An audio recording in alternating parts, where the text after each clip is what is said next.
que, um pouco como Antônio Conselheiro, na nossa história brasileira, que se utiliza dessa experiência religiosa para fazer diretamente um enfrentamento político, né? Então, não só faz milagres, não só fala profeticamente, mas vai para a ação. Jesus provavelmente é um pouco de tudo isso. Ele sintetiza, pelo menos na literatura que nós recebemos, um pouco todo esse tipo de figuras. Ele é um pouco milagreiro, ele é um pouco profeta de palavra, ele também tem um pouco de enfrentamento político. A ida para Jerusalém dele foi percebida, pelo menos, por algumas partes da elite de Jerusalém, como um perigo político para o poder de Jerusalém, né? Então você percebe que Jesus é como que fosse uma síntese disso. Estudando comparativamente, né, história comparada, as figuras que transitam ao lado de Jesus, e Jesus não era sozinho, tinha dezenas de figuras parecidas a ele naquele momento, a gente consegue colocar Jesus no berço histórico que provavelmente lhe pertence, ao qual ele pertence. O motivo pelo qual há muitos messias na Palestina naquele tempo tem muito a ver com a situação política e econômica que vivia essa região, que era súdita do Império Romano, né?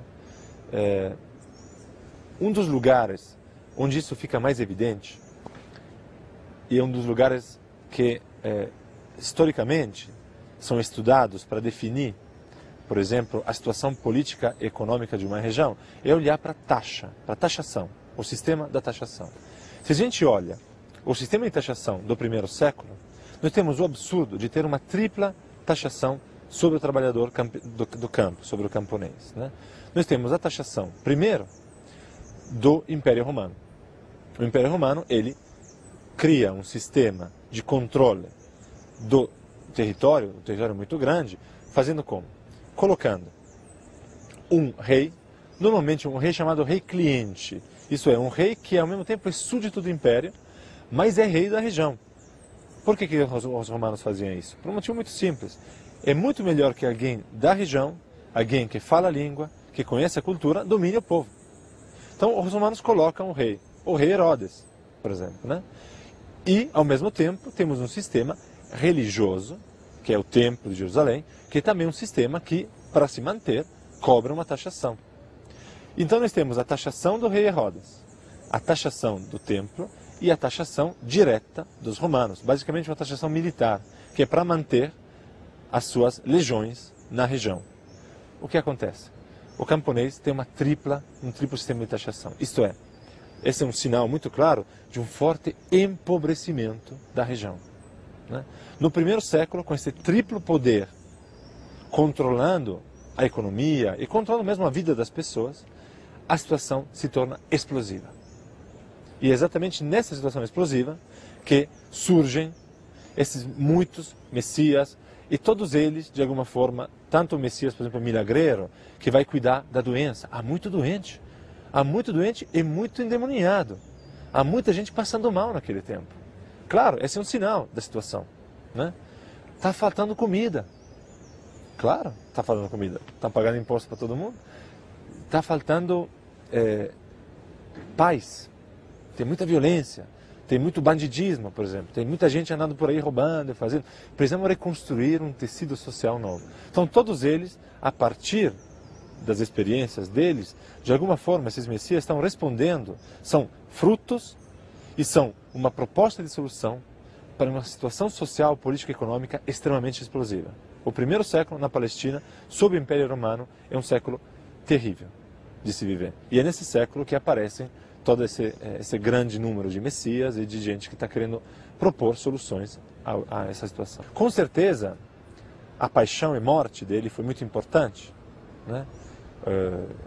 A morte de uma injusta, de um santo, de uma pessoa amada, de uma pessoa bem considerada pelo povo, é sempre um motivo de comentário, um motivo de exaltação, um motivo de memória, de lembrança. Mas não foi o único que morreu. Muitos outros morreram. Muitos outros messias, o que se autoproclamaram messias, morreram. Por que ele? Essa pergunta não podemos responder. Isso faz parte do mistério da história. Jesus entra em Jerusalém, provavelmente pela primeira vez, já em idade adulta, e encontra uma cidade profundamente dividida. tanto do ponto de vista político, mas mesmo do ponto de vista religioso. Né? Jerusalém está numa situação muito complicada. Por quê? Porque nós temos em Jerusalém uma situação política de uma forte divisão. Temos uma ocupação romana, claro.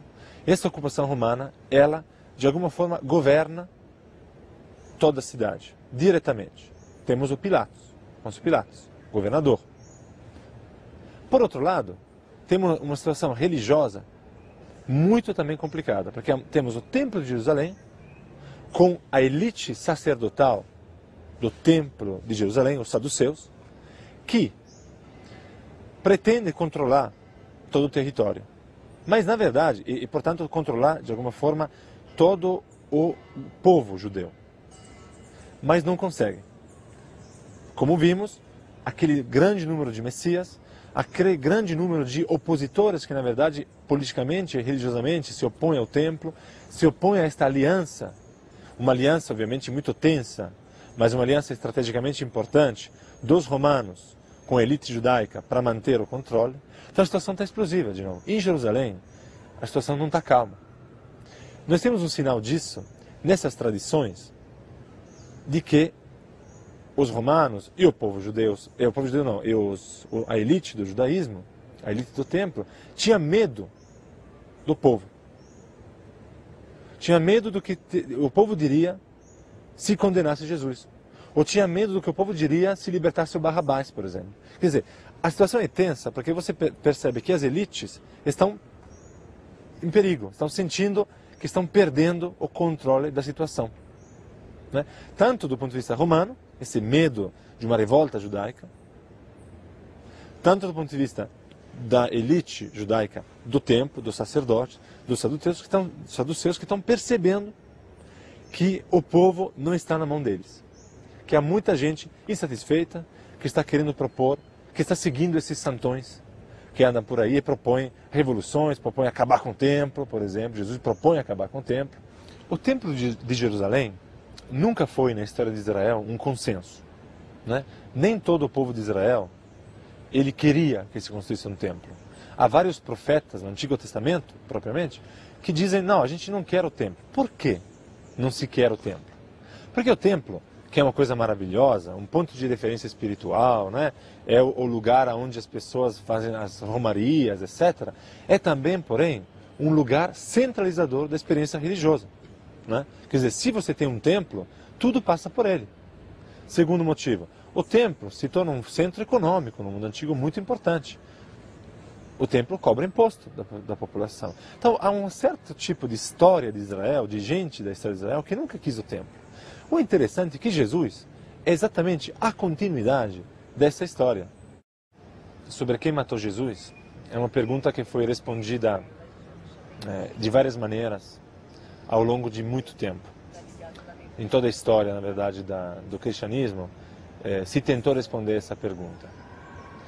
Hoje, o conhecimento histórico que nós temos nos permite, de alguma forma, compreender a morte de Jesus como resultado de diversas ações, de diversas personagens, né, ligadas a grupos de interesse diferentes.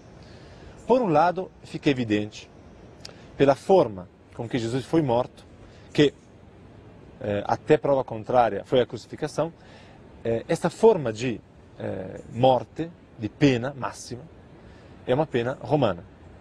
Então, com certeza, nós temos a participação do poder romano na morte de Jesus.